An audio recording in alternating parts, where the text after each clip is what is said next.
Bueno, saludo a los hermanos, a las hermanas, a todos, con la paz del Señor. Amén. Y bueno, pues, aunque han sido solamente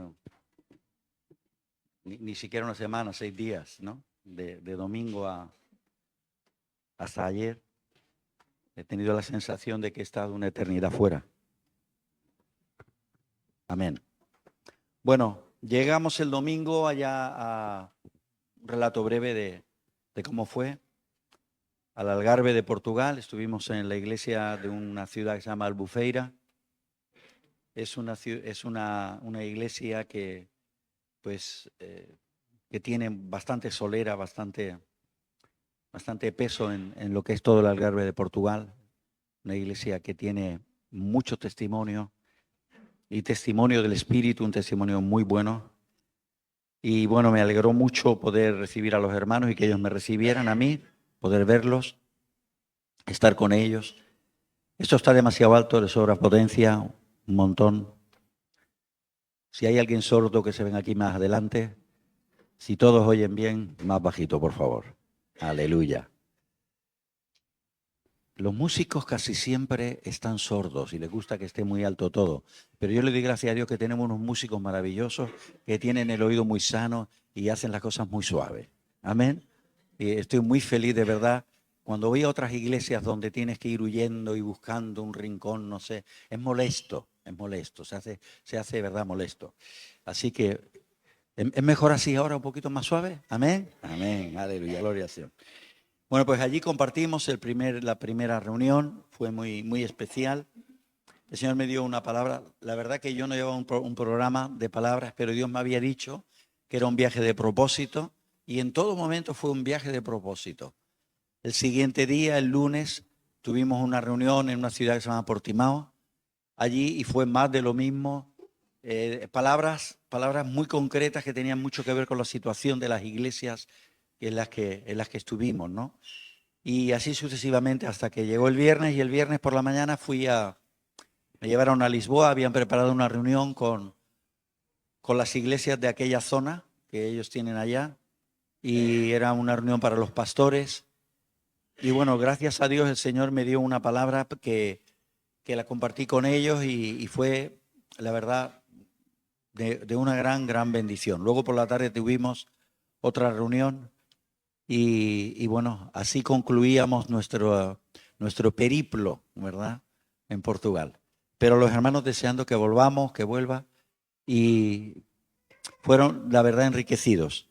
Siempre que se hace un viaje, pues, por lo general muchas veces son viajes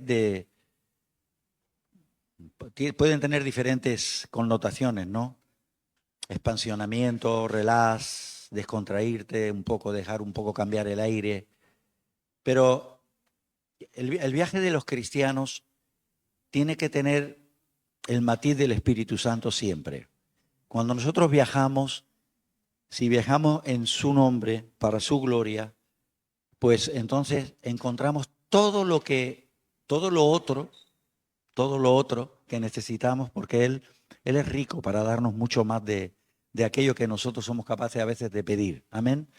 Así que he sido bendecido, he sido enriquecido, y me ha marcado algo de aquella región, me ha marcado algo. Y es el espíritu de oración que hay entre ellos. Es algo que yo no conocía, no lo conocía, la verdad. Y creo que el Señor en parte me llevó con un propósito de enseñarme algo a mí personalmente, aunque fue para bendición de los demás, pero para mí personalmente fue una gran riqueza el conocer más íntimamente al obispo, al Itamor, al hombre de Dios, el estar más en intimidad con él, donde él pudo abrir su corazón, donde pude comprender tantas cosas de su vida y conocer en profundidad el sentir que él tiene. Todo esto me ha ayudado mucho como hombre de Dios. Pero la gota que dijéramos que colmó el vaso, que a mí me ha marcado más, ha sido conocer a su hermana. Una hermana más mayor que él tiene, se convirtió cuando él se convirtió. Él tenía 13 años o así cuando el Señor lo salvó. Era un jovencito y él el Señor lo salvó y tenía que ir a otra ciudad, que tenía que ir en tren. No tenía dinero, la mayoría de las veces era pobre, él andaba que siempre descalzo, era un gitanito pobre, pero el Señor de una forma milagrosa le proveía. Él llegaba a la estación del tren sin dinero y decía: Señor, yo quiero ir a escuchar tu palabra, yo necesito aprender, yo necesito escuchar. Y de una forma o de otra aparecía alguien por allí, le pagaba el billete y él llegaba a la otra ciudad. Luego tenía que volver, era otro periplo. Se volvía otra vez a la estación del tren o alguien allí le decía: pero si tú vienes de Albufera, yo te puedo llevar, y cosas así. Y el caso es que no se perdía un culto, ¿verdad? Porque la disposición era clave y Dios estaba atendiendo, porque tiene un propósito con todos nosotros, hermanos. Miren, cuando la palabra de Dios nos dice en Juan 3:16, porque de tal manera amó, es una respuesta. Os dais cuenta que no está con el interrogante, no es ¿por qué de tal manera amó Dios al mundo? No, es ¿por qué de tal manera? Es una respuesta. O sea, gramaticalmente, cuando ese por qué está junto, está respondiendo a una pregunta. ¿Por qué? Pues porque de tal manera amo. Entonces, eso implica que si Dios te ha amado, eres parte del mundo, somos parte del mundo, somos, ¿no? ¿Hay alguien aquí que no esté en el mundo? Amén. Ok, entonces si tú no eres parte del mundo, Dios no tiene propósito contigo, pero si eres parte del mundo, tiene un propósito. La cuestión es si nosotros somos capaces de ir a la dimensión que Él quiere que vayamos. Porque dispuestos muchas veces sí estamos, pero no estamos disponibles. Y hay que alinear la disponibilidad y la disposición, hay que alinearla. Y hay que entender que el propósito de Él no es un propósito vano. Entonces, hay un propósito para tu vida. Tú tienes un trabajo que hacer, tú tienes una función que cumplir. Dios ha diseñado que tú andes de una determinada manera, en un determinado lugar, en un determinado espacio y tiempo. Has nacido en una familia determinada, has tenido una profesión determinada. No es por acaso ni es por casualidad. Él quería que tú brillases donde tú estás. Te ha alcanzado con su amor para que tú seas un testigo de Él donde tú estés. ¿Cuántos pueden dar un gloria a Dios? Amén. El Señor es bueno. Si vas a aplaudir, aplaude. Amén.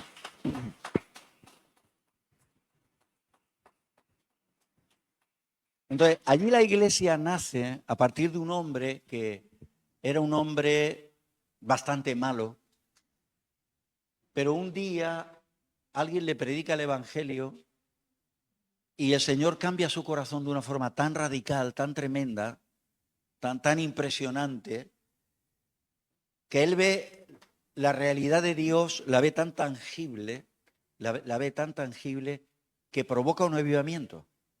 Apenas era un hombre de letras, no tuvo formación, pero se lanzó a predicar el Evangelio y a buscar a su familia para decirle que Jesús es real, que los amaba, que los quería ayudar, que los quería bendecir.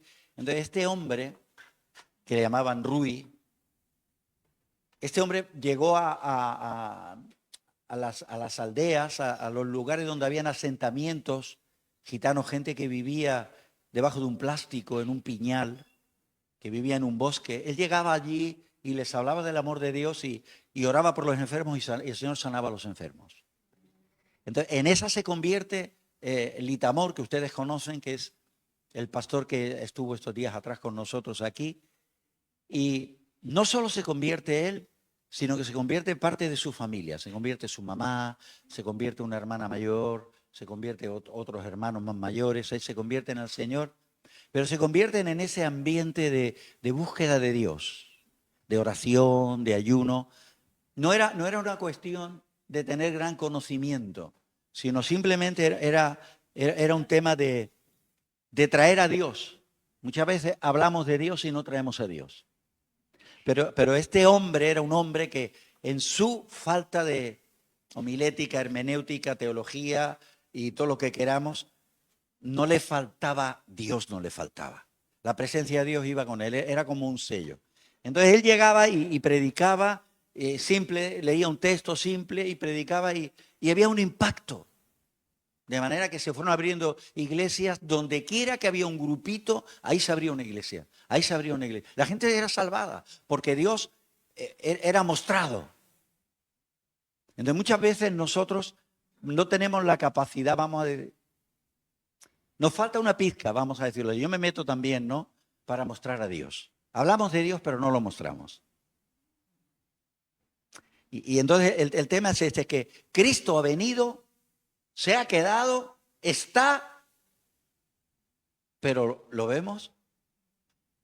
¿Lo mostramos? Ahí está la cuestión, ¿no? Entonces esta gente se convertía y ocurrió algo, fueron ocurriendo cosas. Por ejemplo, pues de repente tú descubrías que necesitabas más, ¿no? Que necesitabas, que estabas en una ignorancia, mucha gente no sabía leer ni escribir. Y comenzaban a ayunar. Señor, háblame, Señor, enséñame, Señor, muéstrame. Y ayunaban 2 días, 3 días, 4 días, 5 días. ¿Cuántos años tiene Gaby? 13. Con 13 años, los niños ayunando 10, 12 días, 13 días. Ayunos completos sin agua. No sé si me habéis oído.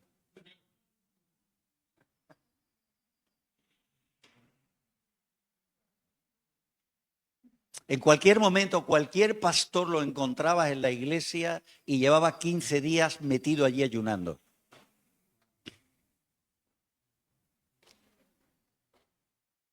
Lo que me ha marcado, de verdad que me ha marcado, que me ha golpeado, o sea, me ha golpeado y me ha provocado, ha sido conocer a la hermana mayor de él, que es viejita, que le enseñó, lo poco que sabe leer, le enseñó una misionera que vino de Brasil por llamamiento, que no era gitana, pero usaba todo para que nadie sintiese rechazo de ella ni y ella ser aceptada. Entonces, se vestía con aquellas faldas que antiguamente se vestían los gitanos, que mi consuegro debe saber, aquellas faldas largas, plisadas. Era una señorita, era una joven con 17, 18 años, soltera, y se viene a vivir en medio de los gitanos. Se vestía con aquellas faldas, se ponía aquellos velos que ellos se ponían, con aquellas ropas igual, y ella entonces estaba allí con ellas y les enseñaba a leer. Y les enseñaba con la Biblia. En ese tiempo era cuando aquel otro andaba predicando por allí. ¿Y qué es lo que ocurrió? Que la hermana de este hermano, de Litamor, aprendió un poquito, pero no había tanto conocimiento, ¿no? Entonces ella cultivó el arte de tener comunión con Dios.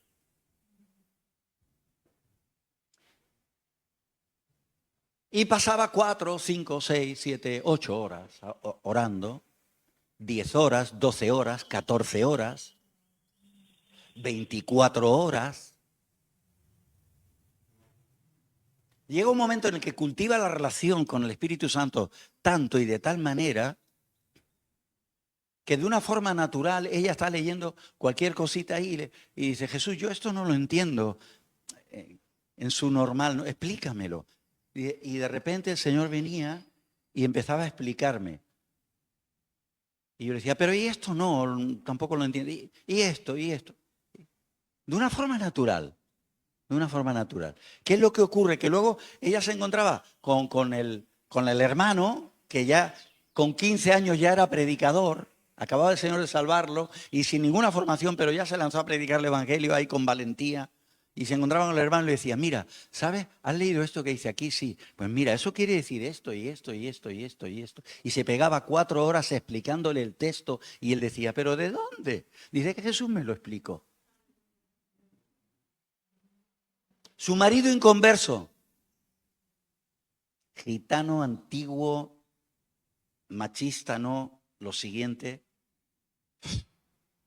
O sea, si no conoces el contexto, no te lo puedes imaginar.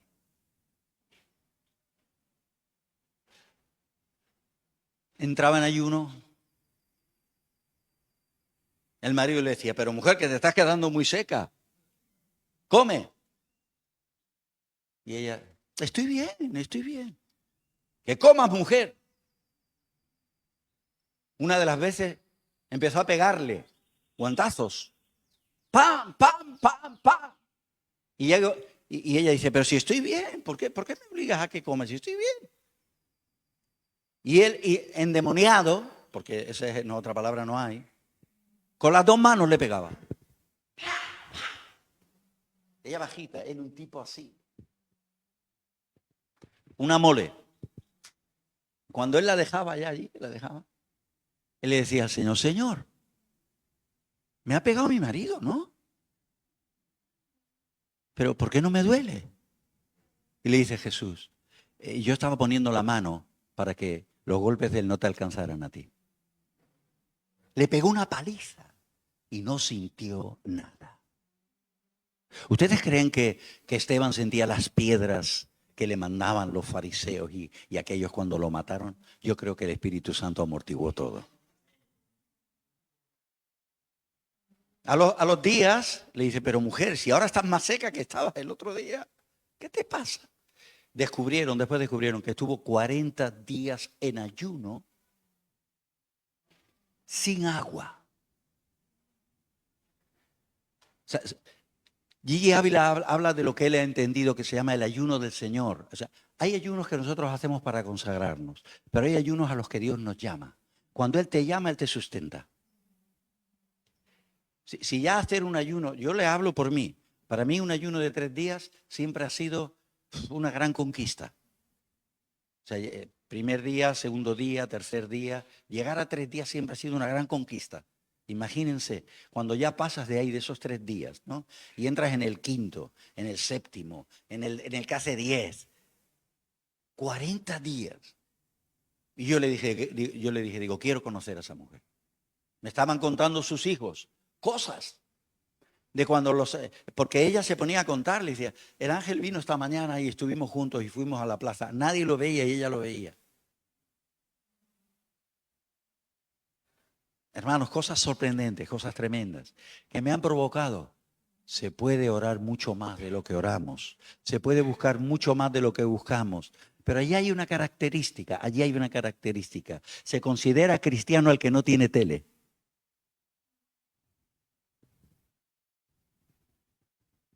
Porque la televisión de repente te roba y el diablo viene para robar.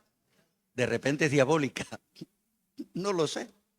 Pero nosotros es que parece que hemos entendido que hay una evolución en el cristianismo y que la tecnología y que las comodidades y que las cosas y tal y tal y tal. Y no nos hemos dado cuenta de que hay una cosa que por mucha evolución que haya, hay algo que no tiene sustituto y es la santidad.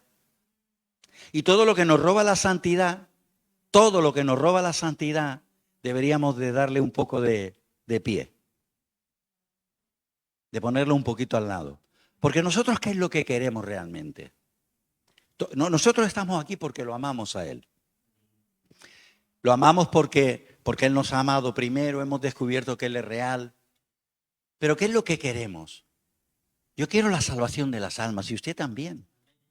Nosotros queremos la conversión de los parientes, de la familia, de los amigos, de los vecinos. Todos estamos queriendo eso. Nosotros queremos que ocurran cosas sobrenaturales. ¿Qué queremos? Queremos un despertar espiritual, un avivamiento, donde las miles y las miles de almas vengan a Cristo. Pero ¿cómo va a ocurrir eso? Si no hay comunión con Dios, no hay unción, no hay poder. ¿Cómo va a ocurrir eso? Si no hay milagros.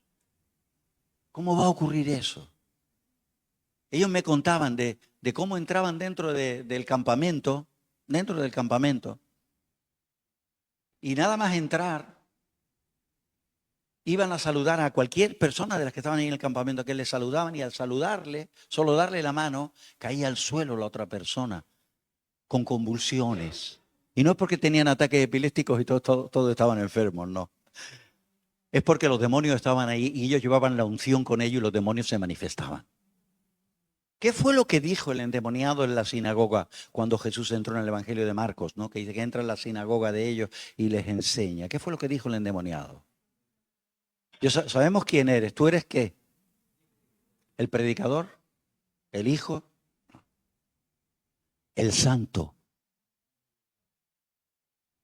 ¿Tú quieres poder? ¿Qué queremos? Hoy en día la gente busca, va luchando por títulos, va luchando por posiciones, se politizan las cosas, ¿saben? Hay una palabra en el Evangelio cuando Jesús se encuentra con la mujer samaritana, que el Evangelio de Juan, si quiere buscar el texto, se encuentra con ella y está hablando con ella, y resulta que los samaritanos, ya sabéis, ellos tenían una forma de adoración que era parecida, adoraban al mismo Dios que adoraban los judíos, pero ellos adoraban en el monte y decían, bueno, es el mismo Dios, no pasa nada, y los judíos adoraban en el templo, y ahí se da se da una situación en la que Jesús declara algo, ¿no? Y le dice, vosotros adoráis lo que no sabéis. Nosotros adoramos lo que sabemos. La hora viene y la hora ha llegado en que ni en este monte, ni en Jerusalén, ni en el templo, se adorará a Jesús, sino que se adorará en espíritu y en verdad. Dios tales adoradores busca en espíritu y en verdad. Y dice esta palabra, porque la salvación viene de los judíos. ¿Pero de qué judíos viene la salvación? Vamos a decir esto, vamos a ponernos nosotros, ¿no? Nosotros creemos que los evangélicos tenemos el entendimiento de lo que es la revelación de Dios y que la salvación por gracia es algo que tenemos los evangélicos y que el bautismo del Espíritu Santo es algo que enseñamos y creemos los evangélicos. Vamos a decirlo así de esta manera, que la salvación está entre nosotros. Lo creemos, yo lo creo. A mí me cuesta mucho hablar mal de cualquier otro grupo de cristianos, el más mínimo me cuesta mucho. ¿Saben por qué? Porque son mis hermanos, a los cuales el Señor ha lavado con su sangre y los ha redimido. Ya sean hermanos étnicos que hacen grupos étnicos o lo que quieran que hagan, pero yo no soy quien para juzgarlos a ellos. Ellos han amparado bajo la misma cruz que yo y han sido limpios por la misma sangre que yo. Diga usted amén. De manera que me cuesta. Pero ahora diciendo esto, vamos a decirlo así, como Jesús le dijo, la salvación viene de los judíos. Nosotros lo traducimos a nuestro tiempo. La salvación está entre los evangélicos. ¿Pero de qué evangélicos? ¿O de qué judíos? En aquel tiempo los judíos que habían eran los fariseos, que intentaban guardar la ortodoxia. Y Jesús les llama a ellos. ¡Ay de vosotros, fariseos y escribas, hipócritas! A tal punto que cuando nosotros leemos la palabra de Dios y luego hablamos de los fariseos o usamos el término fariseaico o fariseo, estamos relacionándolo con la palabra hipócrita. Relacionamos la palabra fariseo con hipócrita. No está desenfocada. Jesús los trató de hipócritas. Ay de vosotros, fariseos, escribas, hipócritas, que coláis el mosquito y os tragáis el camello. ¿Quiénes serían estos fariseos en nuestro día de hoy? ¿O quiénes seríamos estos evangélicos en el día de hoy, traducido al día de hoy? ¿Saben? Hay gente tan religiosa que cree que tiene la ortodoxia también, que tiene la sana doctrina, ¿verdad? Que se ve con el derecho de juzgar a todos y nadie los puede juzgar a ellos. Esto es lo que hacían los fariseos. Juzgaban a todos y no había quien los juzgara a ellos. Y les dice, el Señor le dice, tened cuidado con la levadura de los fariseos. La salvación viene de los judíos y ellos están entre los judíos, pero hay una levadura contaminante donde se es tan estricto, se es tan sumamente cerrado, tan observante, que es como dice en Eclesiastés, no seas demasiado justo. Que viven con la cara larga porque han estrechado tanto el camino, más de lo que es, lo han estrechado tanto que a ellos se les ha hecho cara de limón. No les aparece la alegría por ningún sitio y el Señor ha venido a darnos salvación, a darnos paz, a darnos seguridad. Pero esa estrechez nos quita la confianza y vivimos siempre bajo las reglas. Hemos salido de la ley de Moisés y hemos entrado en la ley evangélica. Faldas hasta abajo, no te depiles. Si en la que se tinta el pelo está errada, pónganse el velo. Si te pones pantalones estás en pecado. tantos usos y costumbres que nos hemos olvidado de lo más importante. Los usos y costumbres no convierten a nadie. Primero sálvalos y luego Dios tratará con ellos. O Dios tratará conmigo. Y nos irán haciendo cambiar todas las cosas. Porque el Espíritu Santo nos cela y el Espíritu Santo es santo y nos quiere llevar ¿a qué? A lo santo. No te preocupes que Él no lo va a llevar nunca al pecado. Nunca le dirá al Espíritu Santo a alguien vete y pégate una borrachera, ni vete por ahí para la discoteca, nada por el estilo. Siempre te llevará a un nivel en el que te depures en el pensamiento, en el sentimiento, en la forma de hablar. Estás solo, pero el Espíritu Santo está ahí. Y tú te has ido y has cogido, no sé qué decir. Recuerdo un hermano que me decía, dice, yo me convertí y yo no entendí que tuviera nada de malo tener una escopeta e irte de casa. Y yo me iba de casa y me iba a casar y un día, de repente, pego un tiro, mato un conejo y al pegar el tiro, el conejo da el vuelco, el olor, el humillo de la pólvora me entra por la nariz y me di cuenta que me estaba gozando en el olor de la pólvora. Y digo, Señor, ¿esto qué es? Y me dice, estás alimentando un demonio. Macho, ¿pero eso qué es? Perdónenme la expresión.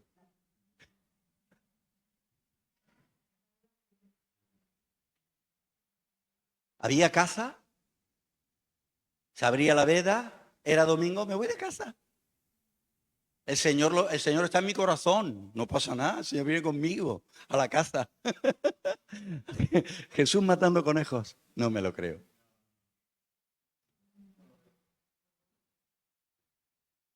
Él dejó la escopeta, la llevó a la armería, todas las que tenía una colección tremenda, se deshizo de todo y empezó a consagrarse.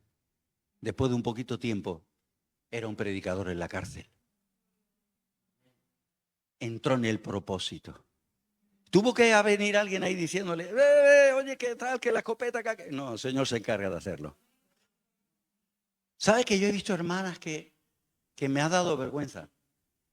Hermanas, ¿no? Digo hermanas porque no me atrevo a decir otra cosa, ¿no? Que se han sentado en una iglesia, no voy a decir dónde, ni cómo, ni cuándo, ni por qué, ni cómo se llamaban, ni los apellidos, ni el número del DNI, ni nada. Pero no me he atrevido a mirar hacia donde ella estaba durante todo el culto, porque ha ido con una falda, que no estoy con esto criticando nada, simplemente estoy poniendo un detalle que a mí me resultó chocante, ¿no? La falda venía por aquí, pero al sentarse, pues la falda se le subió. Y resulta que la hermana relajada, pues abrió sus piernas. Y entonces yo ya no pude mirar más. ¿Me entienden? Nadie tuvo que decirle a la hermana, nadie. Ella sola se dio cuenta un día y ya no volvió a ir con la falda de ese largo. Se pone un pantaloncito que sea decente y o una faldica un poco más larga. Pero ahora nos ponemos nosotros a decir, carnal, te vas a ir al infierno. Las faldas tienen que tener 38 centímetros de largo. ¿Dónde dice la Biblia que el largo del pelo de una hermana cuál tiene que ser? Le dice que es honroso dejarse crecer el cabello. Pero si tú no lo ves, pues tú vas a ir a la peluquería y le vas a decir, pélame como si fuera un tío, hazme un pelo corto, ahí corto, que es verano y hace mucha calor. Y yo no me aguanto. ¿Y qué va a pasar? ¿Que el Espíritu Santo ahí ya se alejó de ti, se fue y adiós? Dios es el que trata con cada uno de nosotros. Tenemos que crear esta sensibilidad. La cuestión es que cuando hay oración, hay ayuno, hay presencia, Él santifica. Pero cuando lo que hay es otro espíritu distinto, pues todo cuesta más. El santo provoca santidad. A mí había algo que me llamaba tanto la atención de Noel y de gente como esta. O sea, cuando yo vi la cara de esta hermana, más humilde, más sencilla, ella no sabía que yo había ido para conocerla. Le miré a los ojos, le miré la cara. Me sentí falto. Vi una dimensión que yo no conocía. No sé si me entienden. ¿Qué es lo que nos provoca? Tenemos que predicar la palabra, enseñarla, todo lo que queramos, pero muchas veces lo que hacemos es, en vez de enseñar, que es mostrar y que los demás vean, lo que hacemos a veces es golpear con la palabra. La palabra de Dios es una espada aguda de dos filos. ¿Sabe usted? Está dando la descripción de algo que penetra sin dolor, porque tiene dos filos, entra suavemente. Pero cuando la espada pierde el filo, ¿se queda en qué? En una vara de hierro. Y a veces cuando no tenemos la gracia, no tenemos la unción, no tenemos la autoridad que da la comunión con Dios, lo único que estamos dando palos con una vara de hierro. Y tenemos que cuidarnos, hermanos santos, amados. Yo les estoy hablando a ustedes porque ustedes son predicadores y predicadoras, porque el Señor nos ha llamado a eso. Y si usted no se siente así, busque a Dios y verá como sí lo es. Nos ha mandado a todos ir por todo el mundo, predicar el evangelio a toda criatura. Nos ha mandado a todos, ese es nuestro mensaje. ¿Qué es lo que yo quiero ser? ¿Qué es lo que quiero que sean mis hijos? ¿Qué quieres que sea tu hijo, hermano? Yo quiero que mi hijo sea abogado. ¿Tú qué quieres que sea tu hijo, hermana? No, yo quiero que mi hijo sea médico. En toda familia del Opus tenía que haber un cura, un abogado, no, familia judía tenía que haber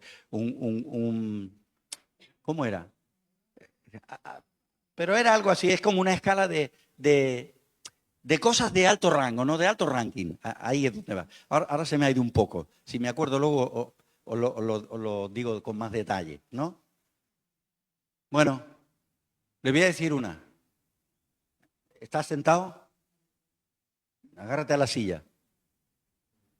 El Padre, Dios, solo tuvo un hijo y lo hizo predicador. ¿Tú quieres un hijo que es mejor tu hijo que su hijo? Porque la realidad es que esto es un mundo paralelo al mundo invisible. Estamos rodeados de una gran nube de testigos. ¿Qué testigos son los que nos rodean? Son ángeles y demonios. ¿Y cómo combatimos y cómo peleamos en esta batalla?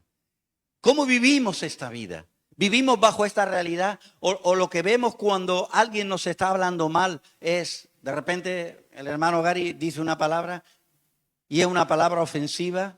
Y yo entonces miro al Gary y veo a su carne, y veo su sangre, y veo su cara, y veo su rostro, y digo, yo ya no me junto más con el Gary. La Biblia dice que nuestra lucha no es contra carne. Tenga el nombre que tenga. Nuestra lucha es contra principados y potestades. Nuestra lucha es espiritual verdaderamente. Si tú te dejas vencer porque alguien te da una palabra desadecuada, una palabra incorrecta, entonces tú has caído en la trampa del diablo y es ver carne. Y entras en el propósito de él, que es tener rencor, resentimiento, amargura, odio. Nosotros hemos sido llamados por Dios para ser vasos para su gloria, en los que Él va a derramar y derrama por el Espíritu Santo su amor. Y lo que nosotros tenemos que hacer es liberar el amor de Dios. Y el enemigo siempre va a intentar que el amor no sea liberado, porque vamos a recordar las malas experiencias, los daños sufridos. El que no escatimó ni a su propio hijo. Mejor más que menos. Generosidad, abundancia. El Dios que nos ama, el Dios que nos ha salvado, es un Dios maravilloso. Y la cara de Dios se llama Jesús y es amable. Cada vez lo amo más. ¿Sabe por qué? Porque cada vez veo más lo magnífico que es. Y todos nosotros somos llamados a eso. Miren cómo Él hace las cosas, de qué manera.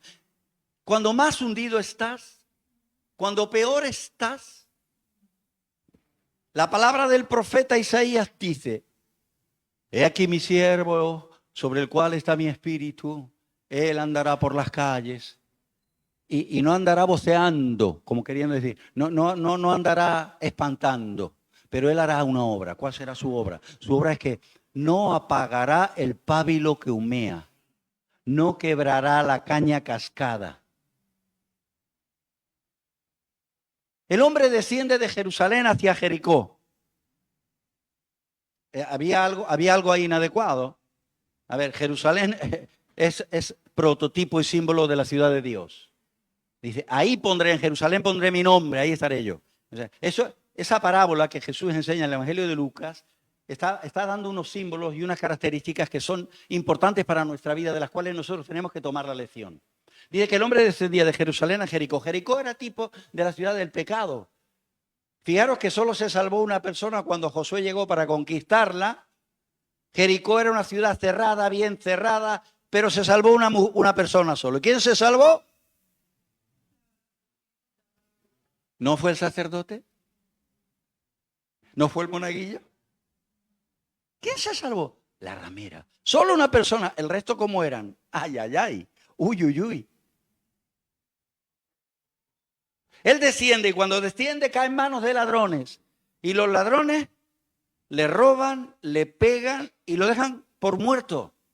Entonces pasa un religioso, digamos un evangélico, bautista, pentecostal, de Nueva Esperanza, independiente, que en la hora del culto no me puedo quedar. Y sigue. Ojalá que un domingo de estos ninguno estéis aquí porque todos estéis atendiendo a un herido que ha descendido de Jerusalén a Jericó. Nuestra obra no es esta. Esto es para darle el gloria, cultuarlo a Él, para reunirnos, edificarnos y luego ir y hacerlo. Ese es el propósito. El hombre estaba descendiendo, ya creía que estaba mal, porque le habían pegado una paliza del 18. Dice que eran ladrones, o sea que eran varios, no fue uno solo, le pegaron varios, pero pasa un sacerdote, ¿saben? Le dolió más que el sacerdote no se parara, porque él sabía, él viene de Jerusalén, él sabe quién es un sacerdote. Le dolió más que el sacerdote no se parara que la paliza que le dieron los otros. Pasó el levita, y si le había dolido la paliza y le había dolido el rechazo, le dolió más todavía que el levita no se parara. Pero lo peor de todo era que cuando ya no tenía ninguna esperanza, ya no puedes caer más bajo, está ahí que te han dejado muerto. Entonces viene uno vestido y se notaba la vestidura que no era de los suyos. Y él lo ve y dice, ay. Yo creo que cerró los ojos y dijo, ya me muero. Y siente una mano, siente una mano. Y abre los ojos y ve que es el samaritano. ¿Cuánto te ama Dios? Pero nosotros creemos que ya hemos llegado a lo más de lo más. No llegó a lo más. Cuando más bajo creía el que estaba el samaritano, Dios usó una circunstancia, una situación. Lo cogió, lo tomó, las heridas se las curó, lo subió en la cabalgadura, lo llevó al mesón, habló con el mesonero y le dijo, no te preocupes, yo corro con los gastos. Toma dinero y si falta luego me lo dices que yo te doy. Igual que nosotros. ¿Sí?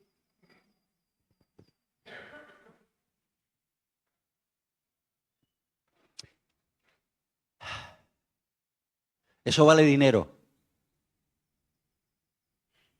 Tener misericordia vale dinero. Ayudar a otros vale dinero. Repartir tomates vale dinero. Visitar a alguien en su casa vale dinero. Pagar este local, dinero. La luz, dinero. Todo vale dinero. Y algunos quieren encontrar en cualquier momento y el día que les apetece llegar a la puerta, que la puerta esté abierta. ¿Te has asegurado de que tu dinero para que eso esté abierto haya llegado? No estoy pidiendo para mí nada y yo no cobro. No estoy pidiendo nada para mí, pero nos aseguramos de que todo funcione, de que todo vaya adelante. Tenemos esa generosidad, esa disponibilidad. El samaritano usó lo suyo, lo que tenía, todo lo que tenía. Detuvo su vida, paró su vida. Eso es un símbolo de Jesús total. A los judíos les hace más daño. Porque todo eso es la respuesta a un intérprete de la ley que vino y le dijo a Jesús: Maestro, ¿qué haré para heredar la vida eterna?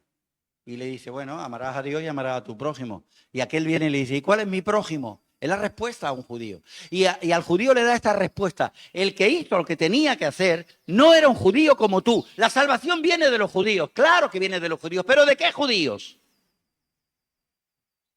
¿De qué judíos? El mensaje de la salvación está entre los evangélicos. ¿Pero entre qué evangélicos? Lo mismo que con los judíos. Los que se arrepienten, los que se entregan, los que dan, los que se envuelven, los que se comprometen.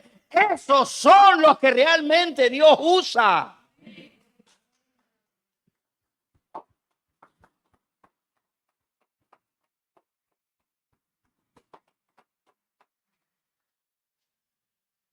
Y no estoy juzgando a nadie, porque el juicio solo le pertenece a Dios, si somos salvos por la gracia. Y no es que por obras que vamos a ser salvos. Yo no estoy queriendo crear un espíritu aquí de condenación para nadie. Lo único que deseo es crear un espíritu de celo de Dios. Que te entre un hambre, que por Dios que te mueras de hambre de Dios. ¿Entienden esa expresión? No. Sí. Que se provoque, que se encienda en ti decir: ay, ay, ay, ay. Pero este plato, con cuchara, con tenedor, con cuchillo, con cubierto, con todo ahí, todo ese plato, esto, como dijo Gigi Ávila, y vi que había muchos que estaban alrededor del plato adorando. Y no está desatinado, dice, cuyo Dios, dice Pablo, es el vientre. Apuntémonos todos, ¿no? Ahora en este momento. Mírate hacia adentro. ¿Cuándo fue la última vez que ayunaste? ¿Cuándo fue la última vez que ayunaste? Y voy a decirte más. Si ayunas por una cuestión propia, gloria a Dios. Pero ¿cuándo es la última vez que ayunaste por una cuestión ajena? Que te quitaste el pan para decirle a Dios: Señor, me importa más que soluciones el problema de mi hermana, de mi hermano, que mi propia vida, mi propio sostén. Me importa que te muevas y lo toques y lo bendigas y lo sanes y lo cambies y lo salves y lo liberes y hagas todo lo que quieras. Amor al prójimo. Hay una dimensión que está reservada solo para aquellos que están dispuestos a pagar el precio. Mientras que Elí dormía en su cama, el sacerdote Elí dormía en su cama, mientras que los fariseos, los saduceos, los herodianos tenían sus vidas, yo encuentro en el Evangelio de Lucas, encuentro la historia de una mujer que dice que no se apartaba ni de día ni de noche sirviendo a Dios con ayuno y oraciones. Y esa mujer se llamaba Ana. Y entonces Dios le pone al lado, le pone el apellido. No lo tiene que buscar ella, se lo pone Dios. Ana, profetiza. Oh. ¿Cómo ocurre eso? ¿Cómo ocurre eso? Elí dormía en su casa, en su cama, en una de las dependencias del templo. Y Samuel, el joven Samuel, dormía junto al arca. El arca, ya sabemos que el arca era el lugar que Dios había escogido. Harás un arca de madera de acacia y será completamente recubierta, recabada de oro puro. Y le harás unas anillas en los lados para que nadie las toque, por la cual entrarán las varas para que sea transportada. Nadie tocará el arca, porque yo estoy ahí. Esa es mi casa, yo estoy ahí y tienen que tener temor.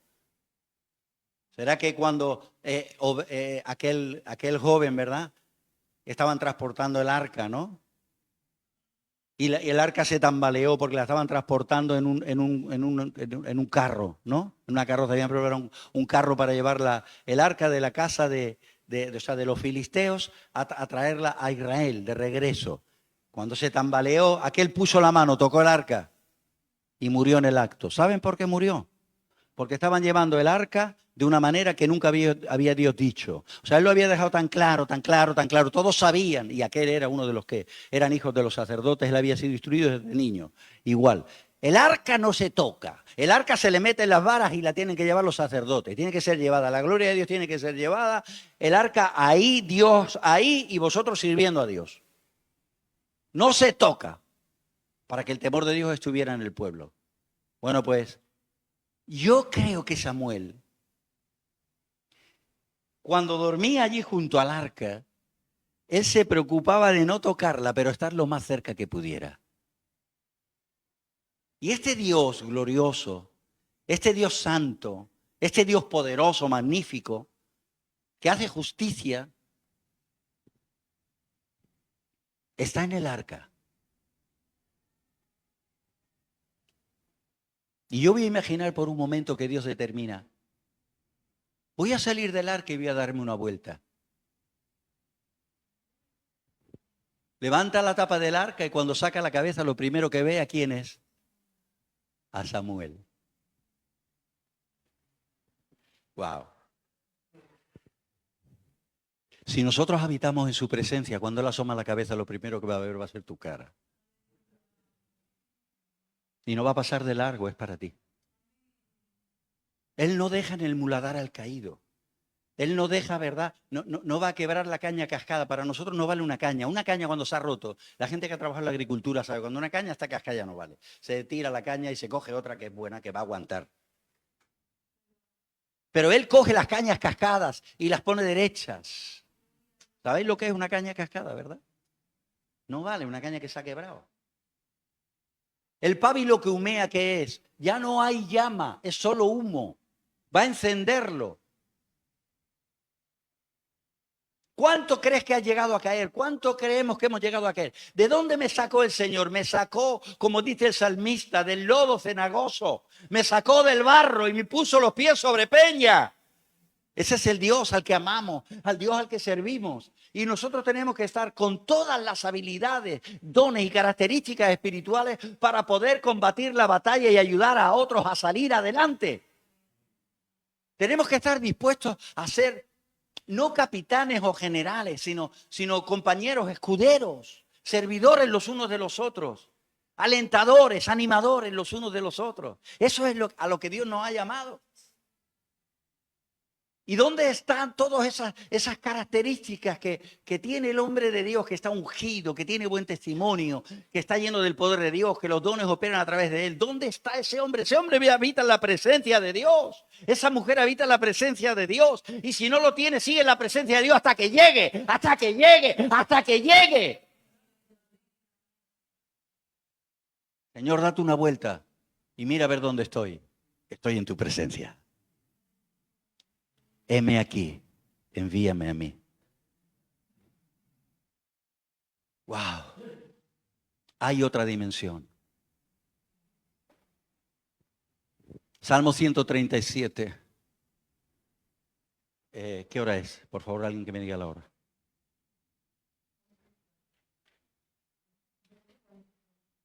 Es pronto, ¿no? ¿Tengo 15 minutos todavía? Vale. Salmo 137. Dice en el Salmo 137. Junto a los ríos de Babilonia, allí nos sentábamos.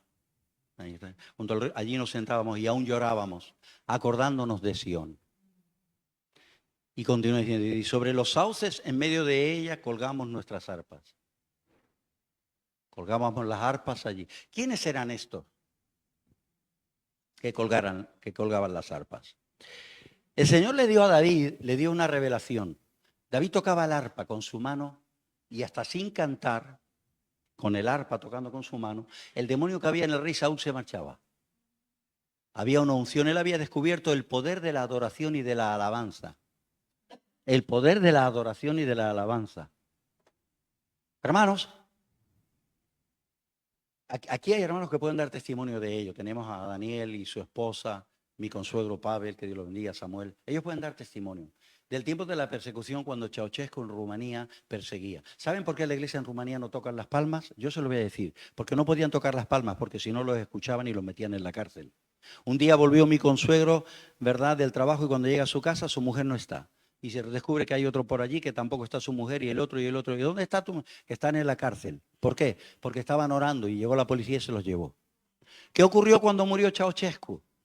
El caldo de cultivo de una iglesia subterránea, escondida, pero que oraba y oraba y clamaba, ayunaba y oraba, clamaba, oraba y ayunaba. Cuando murió Ceausescu, descubrieron que en Rumanía había un avivamiento espiritual. En cualquier lugar habían 500 creyentes, 300 creyentes, 1000 creyentes, 200 creyentes, en cualquier lugar. Y la gente no sabía cómo había ocurrido aquello. El caldo de cultivo se llama ayuno y oración.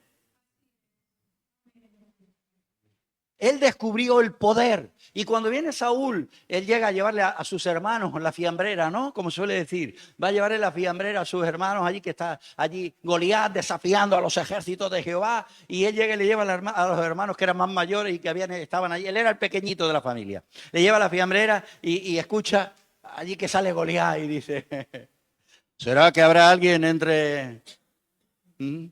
¿Habrá algún paladín que venga a pelearse conmigo? Goliat y el fanfarrón.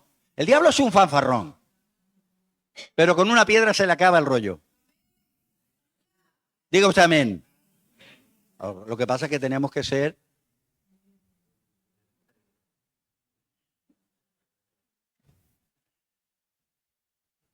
Yo voy allí y me lo cargo a ese. Dices tú... Dicho en el argot de mi pueblo de allí de Andalucía, tú eres un churretero, has venido aquí nada más que a ver qué es lo que pasa aquí, porque tú lo que eres es un goliscón. Eres un goliscón, tú has venido aquí a goler, vas a venir aquí. Tira para allá, mañaco, te has dejado las ovejas de papá, de padre te las has dejado por ahí abandonadas y te vienes aquí. Pero se corre la voz y le llega a Saúl la voz de que hay uno que dice ahí que él va y se lo carga. Se va y le da matariles rápido. ¿Cuánto mide? A ver, tráigamelo. Cuando lo ves, lo pone allí delante de él. Dice, este no mide 2,10 metros. Este mide 1,55. Este David, pequeñito, dice, pero yo no tengo problema para ir y matarlo. Porque cuando me sale un oso y yo estoy ahí con la oveja, me voy y mato al oso y se acaba. Y me sale un león y lo mato y se acaba. Tan natural. Porque él había descubierto que en la alabanza, en la adoración, en la comunión con Dios, hay protección, hay salvaguarda. ¡Aleluya! Y él promulgó eso, llega, vamos a abreviarlo, le vence al Goliat, lo mata al Goliat, tal, y promulga algo. Él establece en el tabernáculo, que llegó a llamarse el tabernáculo de David, promulga algo. Él dice, no quiero velo que separa el lugar santo del lugar santo. El tabernáculo de David no tenía velo que separaba. Él quería que se ministrara la gloria de Dios y que todos pudieran experimentarla. Y pone 120 cantores que cantaran día y noche, alabando, adorando, 24 horas y más. Porque él había descubierto que si él solo con una arpa podía hacer maravillas para la gloria del Padre, ¿cuánto más no haría una nación consagrada? Empezó con 120, acabó con 4000 cantores. Ese es el tabernáculo de David. Y estos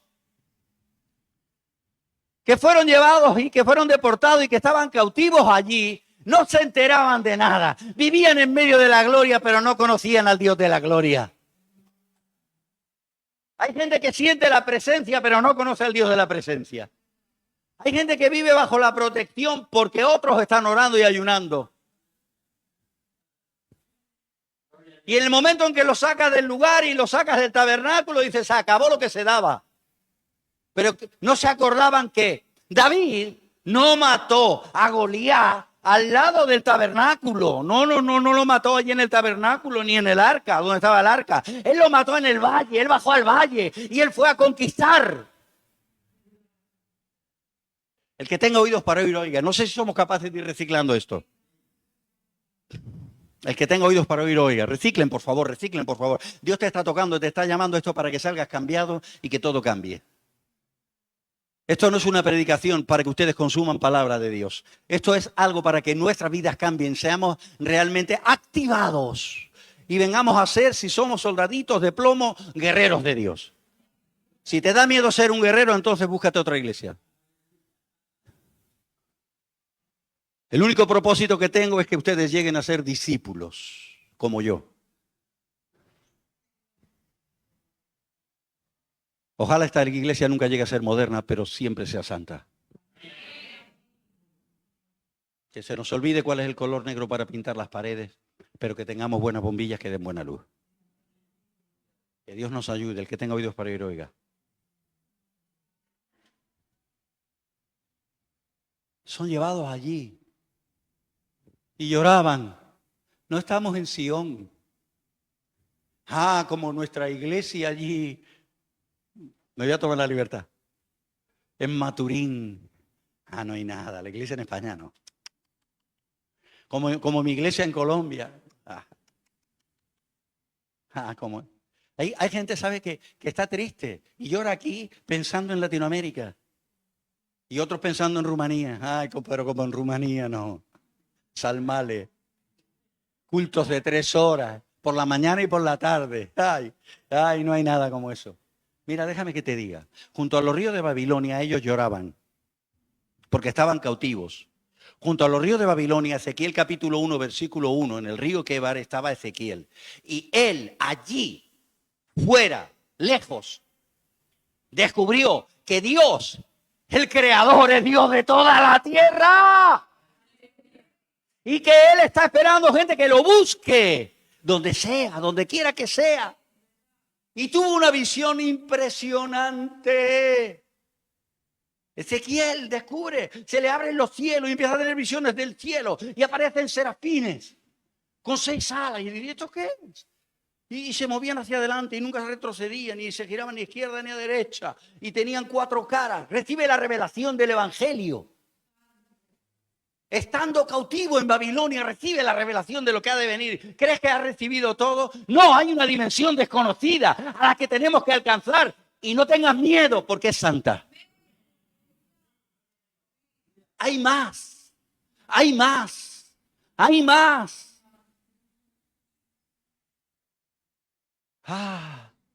No, creo que es bastante.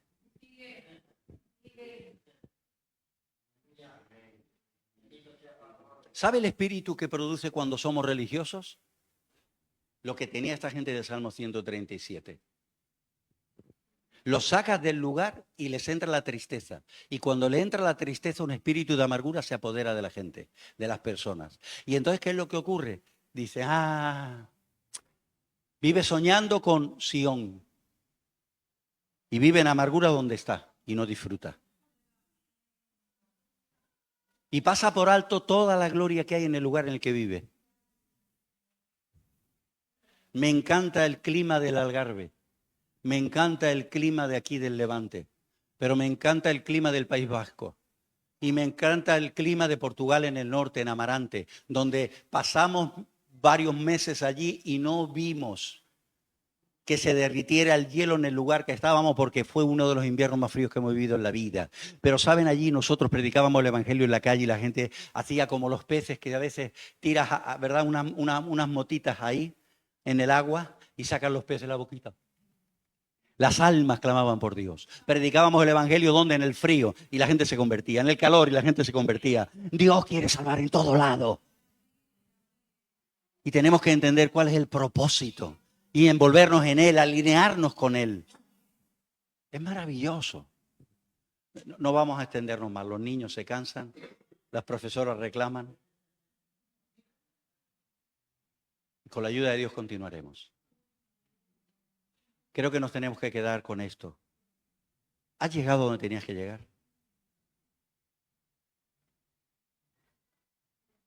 ¿Has entrado en la dimensión en la que Dios quiere que entres? ¿Estamos? ¿Nos falta? Pues hay un lugar al cual Él nos quiere llevar y es junto al arca y desde ahí enseñarnos su presencia. Ame su presencia. Cultive, si ora 15 minutos, cultive orar 30. Si ora 30, cultive orar 1 hora. Vamos a ir de a poco, porque no podemos pretender, ¿verdad? Como esta mujer que yo les estaba hablando, me dicen que el día que menos ora son 2 horas. Me entró una vergüenza. Me entró una vergüenza. Su normal, 6 horas, 8 horas. Su normal. Os digo en serio. Si hay alguien aquí que sea una excepción, que levante la mano y diga, yo también oro 6, 8 horas, 10 horas diarias. Levante su mano. ¿Cuántos llegamos a orar 2 horas aquí? Diarias. 1, 2, 3, 4, 5, 2 horas diarias. Yo, soy franco. Necesitamos entrar en esa vida de comunión donde Él no nos va a negar nada, porque Él es rico y quiere bendecirnos y llevarnos adelante. Cuando digo no nos va a negar nada, entendemos, ¿vale? ¿Vale? Así que ahí donde estás, cierra tus ojos, por favor, curva tu cabeza por un momento.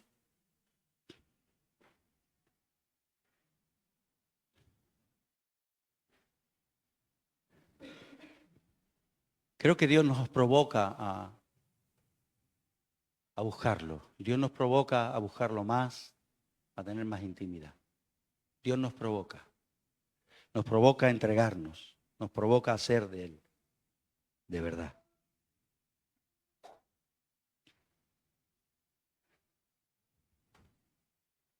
Con Él no cumplimos, somos suyos, somos sus hijos, y Él nos ha llamado para mostrar, para manifestar las abundantes riquezas de su gloria en estos días, en estos tiempos. Nos ha dado autoridad, nos ha dado unción, nos da poder para bendecir, para sacar a gente del hoyo en su nombre. Pero en vez de hacerlo como a veces lo hacemos, ¿verdad? Damos amor, pero damos con una medida que no es la que Él quiere. Él quiere que demos como Él nos da. Él dice, dad y se os dará, medida abundante, rebosante, transbordante. Y Él quiere que nosotros demos de esa manera, de una forma abundante, rebosante, transbordante. Que seamos así, que nos demos de esa manera. Que no haya escasez de recursos, de dones, que no haya escasez de amor, que no haya escasez de misericordia. El diseño de Él es un diseño de abundancia. Cuando Él viene a darnos vida, nos da vida en abundancia. Cuando Él viene a darnos, dice, y de vuestro interior correrán gotitas de agua viva. Ríos de agua viva, ríos de agua, digo, ríos de agua viva. De mí tienen que brotar ríos de agua viva. Y a veces hasta nosotros tenemos sed. El diseño es ríos de agua viva. El diseño es abundancia. El diseño es más. El diseño es de gloria en gloria. El diseño es de poder en poder. El diseño es ese. Señor, en esta mañana, querido Espíritu Santo, yo quiero pedirte, Señor, sanidad para cualquier corazón, para todos los corazones, para todas las vidas. Una restauración en todos. Señor, si lo que hemos conocido de ti, Señor, nos lleva a andar solo una milla, ayúdanos a andar una segunda milla. Abre los ojos de nuestro entendimiento para que te amemos más, para que te conozcamos mejor, Señor. Continúa trabajando con paciencia en nosotros, Señor, y llévanos, Señor, al lugar que tú deseas. Llévanos a las nuevas dimensiones, a los nuevos tiempos, a las nuevas sazones. Llévanos, Señor. Llévanos, Señor, ahí. Llévanos ahí. Llévanos, Señor, donde tú estás.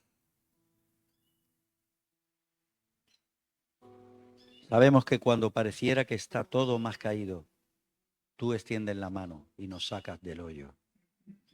Tú eres bueno, Señor. Gracias, Señor.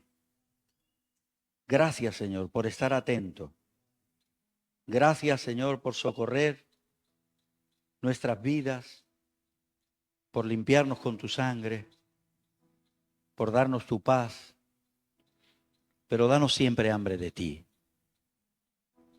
para que seamos gente que conquista, para que seamos gente, Señor, que avanza. Y en todo la gloria es tuya, y en todo la gloria te la damos a ti. En el nombre de Jesús, Señor, yo bendigo a tu pueblo, a mis hermanos. Querido Padre Celestial, Dios de Abraham, de Isaac y de Jacob, nuestro Dios, el Dios al cual tú le has encomendado tu vida y te ha traído en bien, te lleve en bien y haga resplandecer su rostro sobre ti. Y su ángel acampe alrededor tuyo con espada desenvainada, para que en nada tus pies sean enredados. Y si en trampa estuviese alguno de tus pies, sean cortados los lazos. Y todas las acechanzas del enemigo caigan por tierra. Porque el Señor tu Dios envíe su luz y su verdad y haga disipar toda tiniebla en tu entorno. El Señor nuestro Dios, el Señor tu Dios y mi Dios bendiga tu casa y bendiga tu familia y bendiga tu lagar y bendiga tu arteza y no te falte el pan y no te falte el bien y la misericordia. Y Él siempre, iluminando tu entendimiento, te lleve en bien y no seas nunca escándalo a nadie. El Señor tu Dios te libre de malos testimonios. El Señor tu Dios te libre de la opresión, de la depresión, de la obsesión, de la neurosis y te haga libre y tengas una mente fluida y te dé unos labios que hablen con denuedo y hables la palabra de verdad con claridad y seas como pluma de escribano cuando hables su verdad. El Señor tu Dios te bendiga y te guarde y te dé lo bueno del cielo y lo bueno de la tierra. En el nombre de Jesús. Amén. Amén. Dale un aplauso.